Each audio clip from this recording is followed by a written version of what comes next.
Good morning बच्चों। इसके पहले वाली क्लास में मैंने आपको 4 सेक्टर्स पढ़ाए। 4 सेक्टर्स ऑफ द इकोनॉमी के बारे में डिस्कशन किया अच्छे से। उसके पहले वाली क्लास में 4 फैक्टर्स ऑफ प्रोडक्शन पढ़ाए थे। तो इन्हीं से रिलेटेड अगला कंसेप्ट आता है बेटा सर्कुलर फ्लो ऑफ इनकम। अब इस सर्कुलर फ्लो ऑफ इनकम का मीनिंग क्या होता है, मैंने यहाँ पर डेफिनेशन लिखी है। उस डेफिनेशन को रीड करके मैं आपको उसका मीनिंग डिलीवर करने की कोशिश करता हूँ। डेफिनेशन है, it refers to flow of money or goods and services. यानी कि फ्लो दो तरह का हो सकता है। या तो फ्लो किसका हो, आइदर इनकम यानी कि मनी का, या फिर गुड्स और सर्विसेज का फ्लो। अब ये तो हमने कैटेगराइजेशन कर दिया कि फ्लो किस किस का होगा, या तो मनी का होगा या गुड्स और सर्विसेज का होगा, लेकिन किसके बीच में, तो वर्ड आ रहा है अमंग। इस अमंग का मतलब है house hold sector, producer sector, government sector और रेस्ट ऑफ द वर्ल्ड। ये चीज सिखाई है बेटा आपको। ये 4 सेक्टर्स हैं और कुछ नहीं है। तो इन चारों सेक्टर्स में या तो मनी का फ्लो हो या फिर गुड्स और सर्विसेज का फ्लो हो। किस फॉर्मेट में, in a circular form, in a circular format में, यानी कि कुछ इस तरह से। तो उसे हम सर्कुलर फ्लो ऑफ इनकम कहते हैं। तो ओवरऑल अगर मैं इसका मीनिंग या डेफिनेशन पार्ट डिलीवर करना चाहूं तो कैसे समझाएंगे सर्कुलर फ्लो ऑफ इनकम को। It refers to flow of either income or money or goods and services among different sectors of the economy in a circular form. यानी कि एक सर्किल की फॉर्म में जब इनकम का या गुड्स और सर्विसेज का अलग अलग सेक्टर्स के फॉर्म में या अलग अलग सेक्टर्स के इन बिटवीन फ्लो होता है तो उसे ही सर्कुलर फॉर्म कहा जाता है। अब ये सर्कुलर वर्ड आया कहां से, क्यों हम इसे सर्कुलर कह रहे हैं, तो इसके बारे में बात करते हैं बच्चों।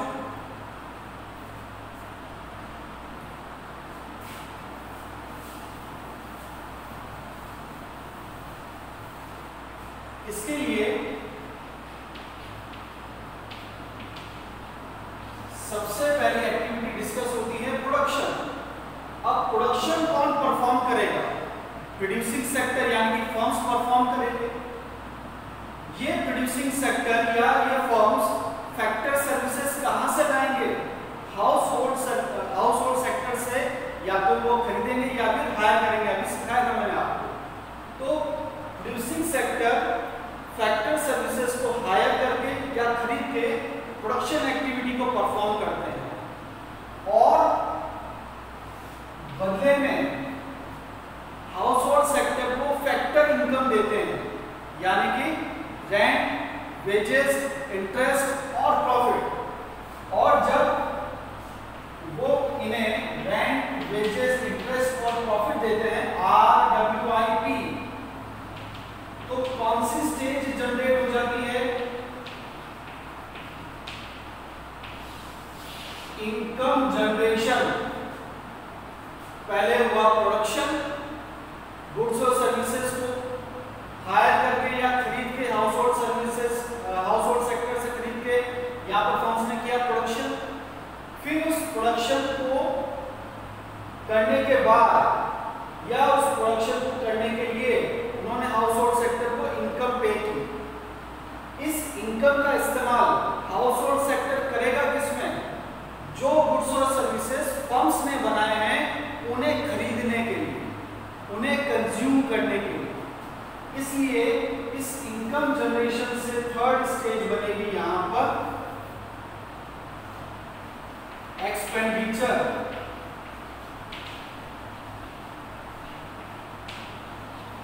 तो ये हो गई production phase, second income generation phase और थर्ड एक्सपेंडिचर फेज। जब एक्सपेंडिचर किया है यानी कि हाउस होल्ड ने किया खर्चा, स्पेंड मनी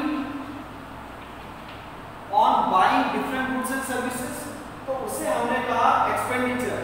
तो इनके लिए तो क्या हो गया स्पेंडिंग, और जिससे खरीदा गया है उसके लिए क्या हो गया इनकम। यानी कि मैं कहना क्या चाह रहा हूं कि एक व्यक्ति का खर्चा दूसरे के लिए क्या बन रहा है बेटा, इनकम बन रहा है। Once expenditure becomes the income of other, एक का खर्चा दूसरे के लिए बनेगा इनकम। यानी कि हाउस होल्ड सेक्टर ने जब उस इनकम को रिसीव किया तो उन्होंने उस इनकम को स्पेंड किया। किसके ऊपर स्पेंड किया, on buying different goods and services. तो फिर उस इनकम को रिसीव करके जो प्रोड्यूसिंग सेक्टर है वो क्या करेगा, वापस से गुड्स और सर्विसेज को जनरेट करेगा।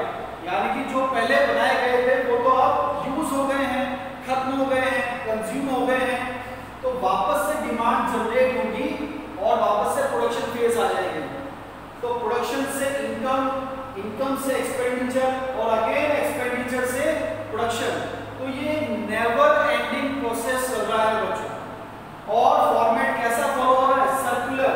इसलिए डेफिनेशन लिखते समय मैंने सर्कुलर फॉर्म लिखा था। तो वो जो सर्कुलर वर्ड है वो इस जगह से पिक हो रहा है।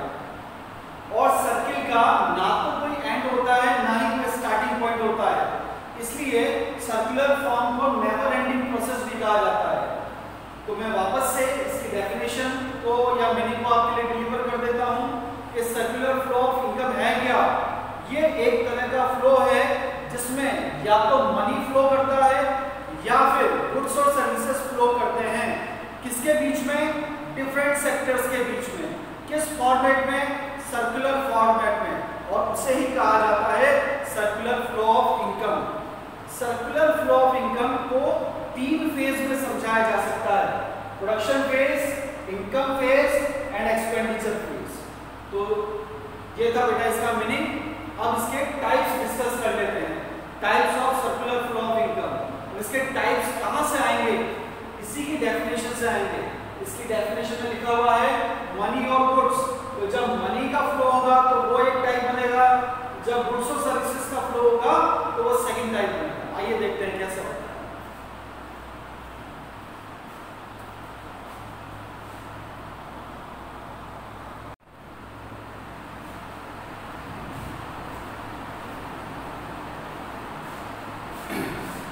आइए बच्चों अब आगे बढ़ते हैं। इसमें टॉपिक है models of circular flow of income.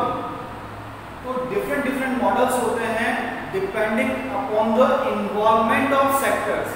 यानी कि उस फ्लो के लिए, उस ट्रांजैक्शंस में कितने सेक्टर्स का इन्वॉल्वमेंट है उसके अकॉर्डिंग मॉडल्स का क्लासिफिकेशन किया जाता है। So on the basis of involvement we can categorise the models into 3 parts. First one is two sector model. Two sector model बेटा तब कहा जाएगा जब केवल 2 सेक्टर्स इन्वॉल्व हों, और वो 2 सेक्टर्स होंगे either household and second one is firms. और फर्म्स को ही क्या कहा जाता है, प्रोड्यूसिंग सेक्टर भी कहा जाता है।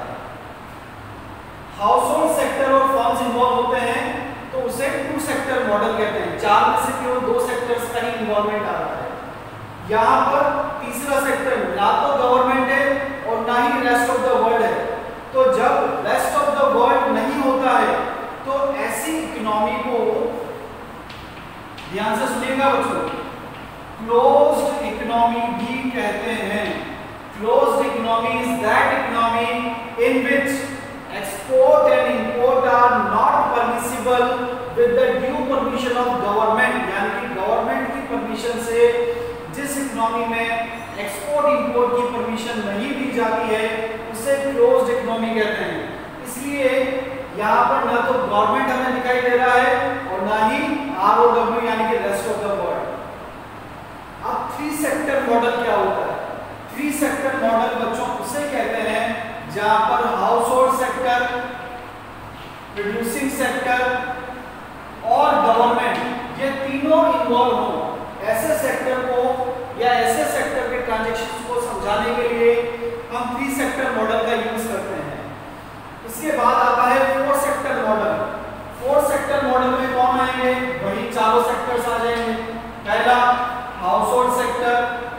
दूसरा प्रोड्यूसिंग सेक्टर, तीसरा गवर्नमेंट सेक्टर और चौथा ROW यानी कि रेस्ट ऑफ द वर्ल्ड। अब यहाँ पर बच्चों रेस्ट ऑफ द वर्ल्ड आ गया है और गवर्नमेंट आ गया है, यानी कि इस तरह की इकोनॉमी में एक्सपोर्ट इंपोर्ट की परमिशन दी जाएगी गवर्नमेंट के द्वारा, यानी कि गवर्नमेंट देगी वो परमिशन। That's why the fourth sector economy is known as open economy also. So we can say that in a closed economy only two sectors will participate, while in the open economy all the four sectors are participating.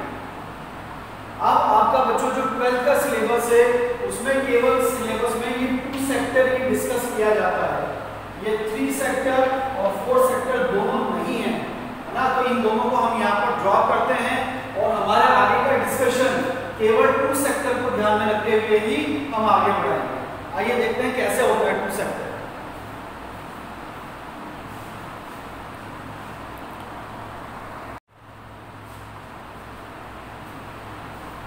चलिए बच्चों बात करते हैं 2 sector model में कितने तरह के circular flow of income होते हैं। यानी कि अब मैं बार बार ये बात रिपीट नहीं करूंगा कि हम 2 सेक्टर मॉडल को डिस्कस कर रहे हैं।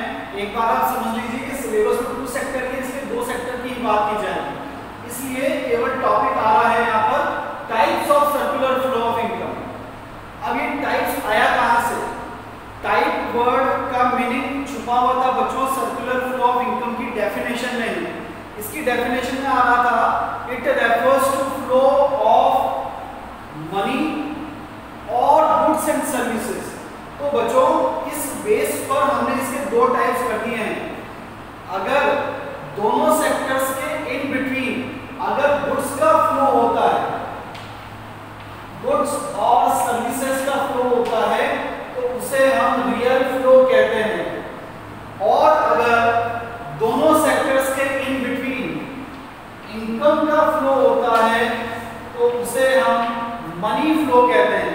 वापस से सुनिए, if in between the 2 sectors if goods and services flow then that category of circular flow of income is known as real flow, while on the other hand if income flows in between the 2 sectors of the economy then it is known as money flow. I hope आपको समझ में आया होगा। अब बारी बारी से इनको एक डायग्रामेटिक प्रेजेंटेशन से देखते हैं, ध्यान दीजिएगा बच्चों। सबसे पहले मैं ब्लैक बोर्ड पे 2 सेक्टर्स बनाता हूं। लेफ्ट हैंड साइड पर मैं लिखूंगा हाउस होल्ड सेक्टर और इससे मैंने बेटा एक ब्लॉक से खत्म कर दिया। इधर की तरफ लिखा मैंने प्रोड्यूसिंग सेक्टर या फिर फर्म्स। अब कहानी कैसे स्टार्ट होती है आपको याद हो, मैंने प्रोडक्शन फेज, इनकम फेज और एक्सपेंडिचर फेज 3 फेजेस बताए थे सर्कुलर फ्लो के। तो प्रोडक्शन कैसे स्टार्ट होता है? प्रोडक्शन स्टार्ट होता है जब फर्म्स के पास में फैक्टर सर्विसेज आती है। फैक्टर सर्विसेज का ऑनर किसे समझा जाता है बेटा? हाउस होल्ड सेक्टर को समझा जाता है। तो प्रोडक्शन कैसे स्टार्ट होता है? जब हाउस होल्ड सेक्टर, एरो पर ध्यान दीजिएगा बेटा, एरो किधर से किधर आया है? इस तरफ से इस तरफ, यानी कि हाउस होल्ड सेक्टर ने फर्म्स को क्या प्रोवाइड किए हैं? Factor services. और वो फैक्टर सर्विसेज क्या हैं? लैंड, लेबर, कैपिटल और फोर्थ एंटरप्रेन्योर। इन फैक्टर सर्विसेज का इस्तेमाल किसने किया? फर्म्स ने किया। और क्या किया इनका यूज करके? इन रिटर्न हाउस होल्ड को रिटर्न किया। क्या रिटर्न किया? फाइनल गुड्स और सर्विसेज। तो दोनों तरफ से, यानी कि जब एरो इधर से इधर गया तब भी गुड्स का फ्लो हुआ, एरो इधर से इधर आया तब भी गुड्स का फ्लो हुआ। इसलिए कहा जाता है कि जब 2 सेक्टर्स के इन बिटवीन गुड्स या सर्विसेज रियल फ्लो कहा जाता है। That is the meaning of real flow. It refers to flow of goods in between the two sectors in a circular form.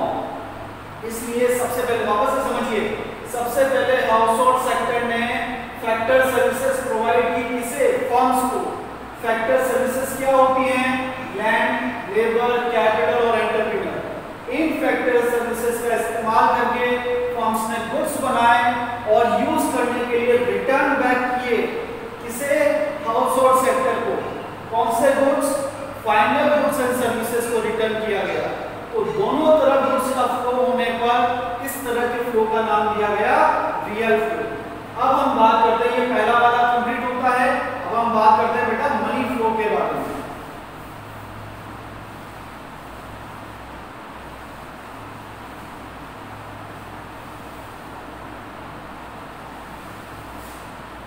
इसके लिए भी, इसको समझाने के लिए भी मैं यहां पर वही दोनों ब्लॉक्स लेने देता हूं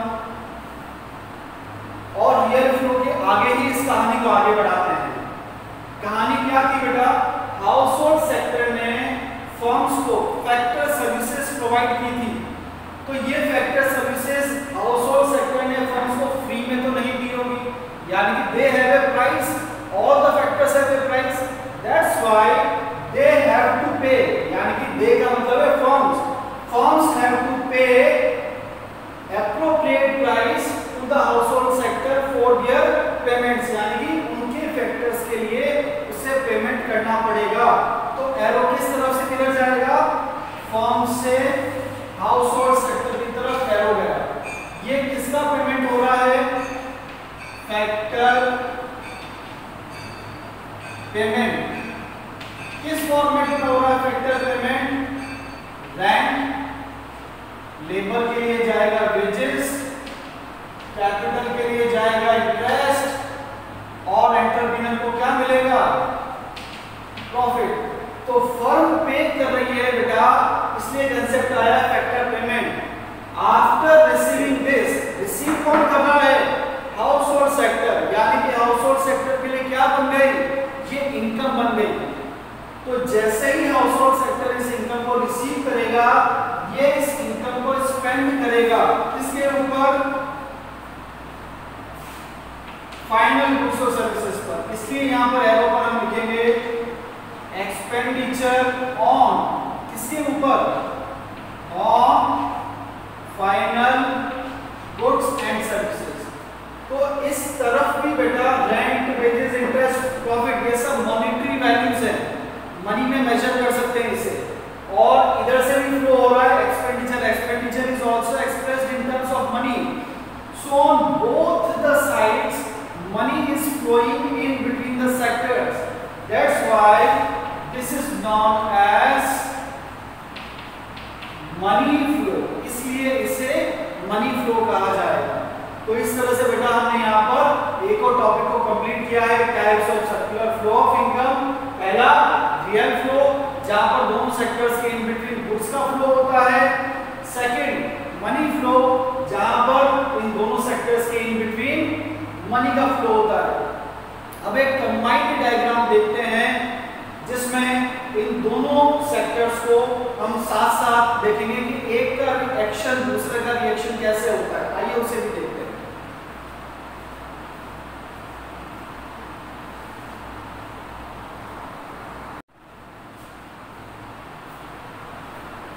अब बेटा मैं यहाँ पर दोनों सेक्टर्स, दोनों अभी जो फ्लो आपको सिखाए उन फ्लो की एक्टिविटीज को यहाँ पर कंबाइन कर रहा हूँ, यानी कि 2 स्टेप्स रियल फ्लो की और 2 स्टेप्स मनी फ्लो की, इन दोनों को मिलाकर 4 स्टेप्स कंबाइन कैसे बनेंगे। वापस से देखिए, स्टेप 1 क्या थी? हाउस होल्ड सेक्टर ने प्रोड्यूसिंग सेक्टर को क्या प्रोवाइड किए बेटा? Factor services. ये फैक्टर सर्विसेज फ्री में नहीं आई होंगी, इसलिए प्रोड्यूसिंग सेक्टर ने रिटर्न बैक किया हाउस होल्ड सेक्टर को। क्या रिटर्न बैक किया? Factor payment. पहले आया फैक्टर सर्विसेज और फिर रिटर्न बैक किया फैक्टर पेमेंट। फैक्टर सर्विसेज किसका कंसेप्ट है? रियल का। फैक्टर पेमेंट किसका कंसेप्ट है? मनी का। इसलिए यहां से प्रिंसिपल बनता है कि real flows are equal and opposite of money flows, यानी कि receiver receives the same what buyer pays, यानी कि हाउस होल्ड सेक्टर वही रिसीव करेगा जो उसने पहले प्रोवाइड कर रखा है। या आसान बनाते हैं इसे कि real flows are equal and opposite of the money flows. तो ये तो था इनका एक्शन का रिएक्शन। अब हाउ प्रोड्यूसिंग सेक्टर ने इन फैक्टर सर्विसेज को यूज करके क्या किया था? हाउस होल्ड को प्रोवाइड किए थे फाइनल गुड्स एंड सर्विसेज। अब ये फाइनल गुड्स एंड सर्विसेज जब इनको प्रोवाइड कर दिए तो हाउस होल्ड सेक्टर खर्चा कहां से करेगा?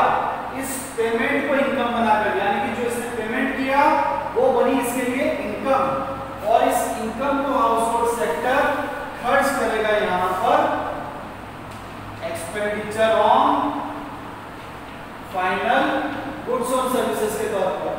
तो यहां पर आ रहा है वापस से गुड्स और सर्विसेज फाइनल, तो ये किसका पार्ट है? रियल का। एक्सपेंडिचर आ रहा है तो एक्सपेंडिचर किसके टर्म्स में मेजर होता है? मनी के टर्म्स में, इसलिए ये मनी का पार्ट है।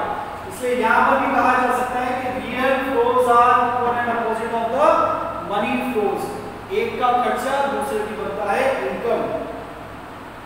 अगर मान लीजिए इस टू सेक्टर मॉडल में अगर आपसे पूछा जाए explain the two sector model of circular flow of income, तो आपको ये वाला डायग्राम बनाना है। जब आपसे पूछा जाए what are the two types of circular flow of income, तो वो रियल और मनी लिखकर उनके डायग्राम बनाना है ना, कंफ्यूजन नहीं होना। एक और बात बच्चों, अगर मैं इसमें किसी फाइनेंशियल इंस्टीट्यूशन को इन्वॉल्व करना चाहूं, और फाइनेंशियल इंस्टीट्यूशन का मतलब क्या है? बैंक। तो इस बैंक का क्या रोल होगा? प्रोड्यूसिंग सेक्टर अपनी सेविंग इसी बैंक में जमा कराएंगे, और अगर लोन लेना होगा तो लोन भी वो बैंक से ही लेंगे। लाइकवाइज हाउस होल्ड सेक्टर भी अपनी सेविंग यहीं पर जमा कराएंगे, और अगर लोन लेना होगा तब भी लोन लेने के लिए वो बैंक को ही अप्रोच करेंगे। तो इस तरह से हम देखते हैं बच्चों 1 2 3 4 5 6